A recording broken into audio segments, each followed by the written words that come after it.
Me, the party scatter. Let me go and scatter their party with my moves.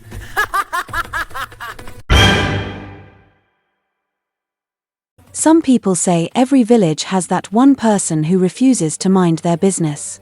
Others say every town has one woman whose life mission is to attend parties the way soldiers attend war.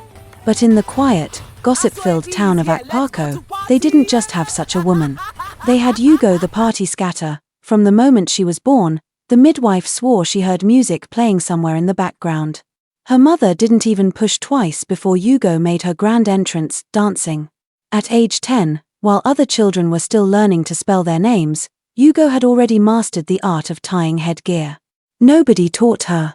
One day she simply walked into church with a head tie so big it blocked the pulpit fan. She didn't care. Yugo believed she came into this world with one assignment: to scatter any party she stepped into.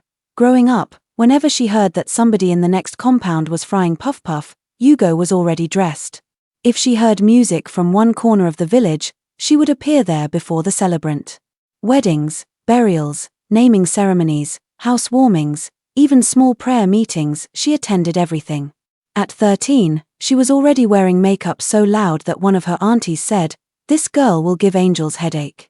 By the time she turned 20, the entire community had officially renamed her Madam Yugo the Party Scatter, not because she was old. Oh, no. But because she carried the confidence of a 50-year-old society woman with 3 grandchildren abroad. She had one dream: to outshine everybody. And not just anybody, everybody. If the bride wore white, Yugo wore sparkling gold. If the celebrant wore gold, Yugo wore something brighter than the afternoon sun. If the bride moved left, Yugo moved right, just to be seen. She lived for attention, she breathed the spotlight, and when it came to party clothes, the girl had no control button. Her first Aso Ebi buy on credit happened at age 23. She told the seller confidently, "My son in abroad will send me money next week. Just write my name. Don't worry, I am a mother of an international boy." The seller laughed because she knew Yugo very well. But somehow, Yugo collected the cloth and walked away. That one lie became the biggest weapon of her adult life. "Don't you know my son lives abroad? My son will send me money tomorrow morning. My son is even angry with me because I didn't allow him to buy me a car. But I told him I prefer to do things small." Meanwhile, Yugo was childless, not even a niece or nephew she could claim, but the lie worked. People believed her because she carried herself like someone who had a whole family in America sending her dollars every 3 business days. Soon, sellers started fighting to give her party fabrics on credit because they believed she had rich connections. They didn't realize Yugo had become a certified Aso Ebi hunter. There was no cloth too expensive, no lace too heavy, no head tie too wide. She collected everything. Church members, neighbors, friends, strangers, even people passing on the road, once they mentioned Aso Ebi, Yugo must buy. She didn't even need to know who was celebrating. Once she saw a bundle of cloth, her spirit would rise like a mosquito hearing nightfall. One afternoon, Yugo was walking down OG Street when she saw a group of women carrying folded bundles of party clothes and discussing a party. Like a dog that heard the whistle of its owner, Yugo turned sharply. "Aso Ebi? Who is doing party?" she asked. The women looked at her suspiciously. They didn't know her. She didn't know them. "I want one," she said boldly. "My son will send me money in 2 days' time. Don't worry, just give me one." "But madam, do we know you?" one of them asked. Yugo hissed. "Know me, Ku? Am I not Yugo the party scatter? I even know the woman celebrating. Give me my own before you people finish selling everything." The women argued among themselves but finally wrote her name down and handed her the party cloth. Yugo walked home smiling, swinging her faded handbag like a trophy. This next party? She promised herself she would scatter it. 3 days later, the party day arrived. Yugo stepped out of her room like a hurricane, head tie that almost touched the ceiling, makeup that looked like she fought with all the colors in the market, and her legendary faded high heels that made clo-clo-clo sound louder than the DJ's speakers. When she arrived at the venue, she didn't look for the celebrant. No. She went straight to the food corner. The servers recognized her instantly. "Auntie Yugo, good afternoon." She raised her eyebrows dramatically. "Good afternoon. That's how you greet somebody like me?" Give me food, Joa. Don't you know I am the friend of the celebrant? Add more chicken. Add more beef. Add more rice. Every time you see me, be adding things. Respect yourself. Nobody argued with her, after all. It was Yugo the party scatter. Yugo danced like the floor belonged to her father. She even corrected the DJ. Play something hot. You are dulling the mood, she shouted. Meanwhile, the real celebrant sat quietly, watching this unknown woman scatter her party with confidence. The highlight of the day was when Yugo tried to outshine the bride. She stood beside her and whispered loudly, "Your makeup artist did not try. Oh. This is not how to contour nose. Look at me, this is how you do professional makeup." People burst into laughter. The bride rolled her eyes. Yugo stood proud. That night, she went home after packing takeaway food like someone going to war the next day. But trouble had already started brewing in the shadows. Her neighbors had been complaining. Her church members had been gossiping. The women who sold her party cloth on credit had started calling. Even the strangers from OG Street had been trying to locate her house. And there was one rumor spreading slowly, very slowly, but dangerously. A rumor that would shake the entire community. A rumor that would scatter Yugo's entire pride. The rumor that Yugo the party scatter did not have any child at all, but the truth was waiting, and when it would finally explode, even Yugo's massive head tie would not cover her face from disgrace. The problem with lies is not that they are lies. The problem is that they grow legs, wear high heels, and start running faster than their owner. That was exactly what happened to Madame Yugo the party scatter. The rumor about her abroad son had begun spreading like wildfire. It started with a whisper from her neighbor's window. "I've never seen this her so-called son," someone murmured. Then another voice answered, "Forget that thing. Yugo doesn't even have a child." By evening, the whole compound had upgraded the rumor. Her son is not abroad. He is in the air, spirit. People laughed, shaking their heads, and that was how the ground beneath Yugo's feet began to crack. But Yugo did not notice. She was busy planning her next party appearance. The following Saturday, she dressed up again. Heavy makeup like she used all the products in the shop. Her eyelashes were so long they looked like two ceiling fans. She wore her legendary faded heels that had survived more battles than a soldier's boot. And her headgear, my God, if you saw it, you would swear she was trying to touch heaven. She marched to the next party venue like a commander going to war. The moment she entered, she started shouting, "Has the jollof rice finished? Has the pepper soup finished? Bring meat. Add chicken. Don't you people know who I am? I'm a friend of the celebrant." The servers didn't argue. Yugo had a reputation even if it wasn't a good one. She danced so much that at one point, one of her eyelashes fell off and landed inside someone's drink. The guest screamed. Yugo picked the eyelash, dusted it, and stuck it back on like nothing happened. People laughed, some shook their heads, others clapped, but everyone knew Yugo the party scatter had arrived. But this party would be different. As she danced, someone tapped her shoulder. "Madam," a woman said, "please, are you the mother of that boy that lives abroad?" Yugo smiled proudly. "Yes now. He even sent me money this morning but the network held it." "Why?" The woman nodded slowly. "Okay. We will talk later." Yugo didn't read the tone. She didn't sense danger. She walked away proudly, adjusting her headgear. But that woman had sparked something big. Meanwhile, back in her street, her debtors had gathered, church women, her neighbors, market sellers, even the strangers from OG Street, everyone stood together like a small angry army. Today, she must pay. One woman shouted, another raised her notebook. "I wrote her name down. 15 yards of lace. 9 months now. Not even 1 naira. Me too," another said. "She told me her son will send money in 3 days.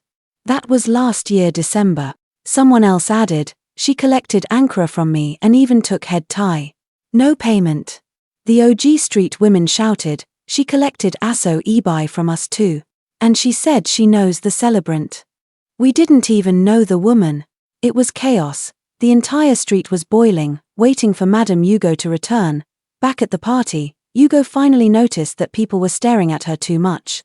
Not the usual wow, look at her madness attention she enjoyed, no. This one was different. It felt heavy, sharp, suspicious. She waved it off and continued dancing. After all, she was Yugo the party scatter. But then, something changed. A man holding a microphone stepped onto the stage. It was the MC. He cleared his throat dramatically. "Ladies and gentlemen," he began. "We are looking for the mother of the boy who lives abroad. The one with plenty dollars." The whole crowd laughed. Yugo raised her hand proudly. "It is me." Then the MC smiled in a way that did not look friendly at all. "Oh, good," he said. "Because someone here wants to ask you a small question." Before Yugo could react, the woman from earlier, the one who had tapped her shoulder, walked to the front holding a piece of paper. "Madam," the woman said, "please what is the name of your son in abroad?" Yugo smiled confidently. "My son. His name is M. Chiquado." "Yes, Chiquado." The woman lifted the paper. "Madam, it says here that 5 years ago, when people were registering for school fees subsidy, you wrote that you had no child." The entire hall gasped. Yugo's mouth fell open. I, the woman continued, "and last year at the health center, you also wrote no child. But now you have a son that lives abroad. Madam, explain." The hall went silent, even the DJ stopped playing, the servers froze mid-scoop, Yugo's faded heels began to shake, her headgear slipped slightly to one side. Then, from the entrance, another familiar voice thundered, "Yugo the party scatter. You must pay me my money today."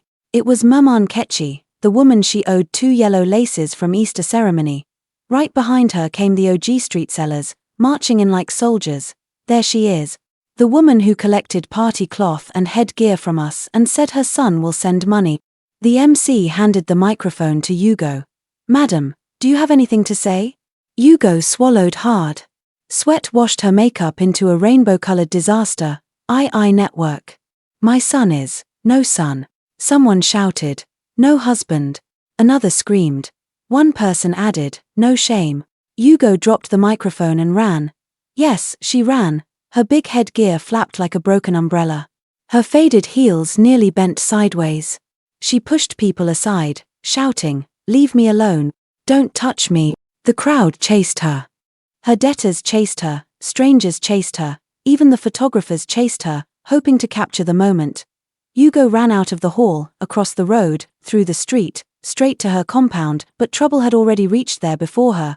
Her entire neighborhood had gathered, old women, young girls, church members, market sellers, everyone she owed was standing outside, arms folded.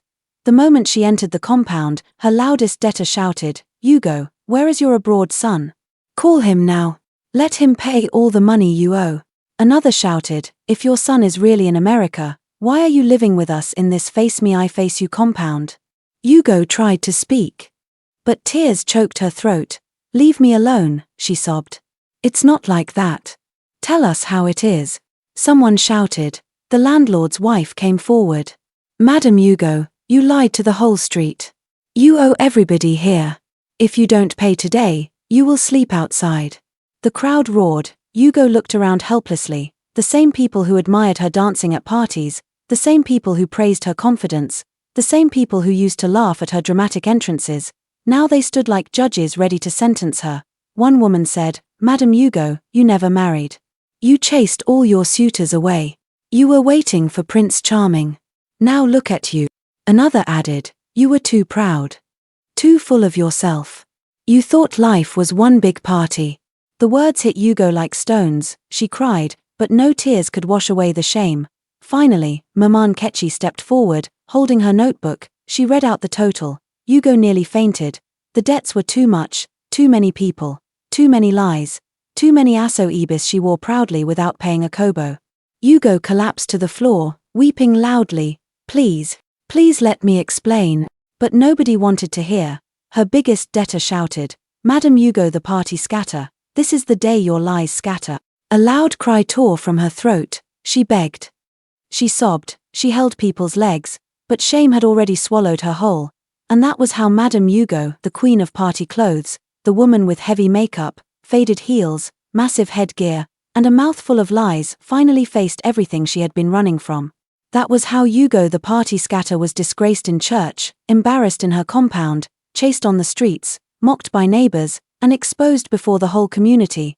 Her reign ended not with music, not with Dancing, not with a new party clothes, but with tears, the kind of tears that wash away pride, the kind that reveal the truth a person has been hiding all their life, the kind that scatter someone's reputation more than any party she ever attended. And after that day, whenever anyone in the community heard about Aso Ebi, they would laugh and say, remember Yugo the party scatter? That woman nearly turned party clothes into spiritual warfare. But deep down, the story remained a strong lesson. The truth is simple: pretending to be who you are not will eventually disgrace you in front of those you are trying to impress. Living beyond your means brings trouble. Buying things you cannot pay for may seem fun in the moment, but eventually, the debt catches up. Lies have a way of catching up with you. Pretending to have connections or wealth may work for a while, but the truth always finds a way to expose you. Greed and showiness can ruin relationships. Obsessively attending parties and showing off can make people distrust or dislike you. Reputation is priceless, don't ruin it for appearances. People may laugh with you at first, but constant deception will eventually destroy your respect. Humility is better than pride. Being honest about your life, finances, and limits earns you genuine respect and prevents public embarrassment. Debt avoidance is not a skill, it's a trap. Avoiding repayment may seem clever, but it can lead to public shame and loss of friendships. Fun and status are temporary, integrity lasts forever. Parties, fancy clothes, and attention may fade, but honesty and integrity stay with you. Thank you very much for watching. Please comment, like, and share the story with your loved ones. Do not forget to subscribe and turn on the notifications bell so as to be notified when I drop a new story, because more interesting and relatable stories are coming your way soon from this channel. Until then, stay out of trouble. See you in my next video. Bye for now.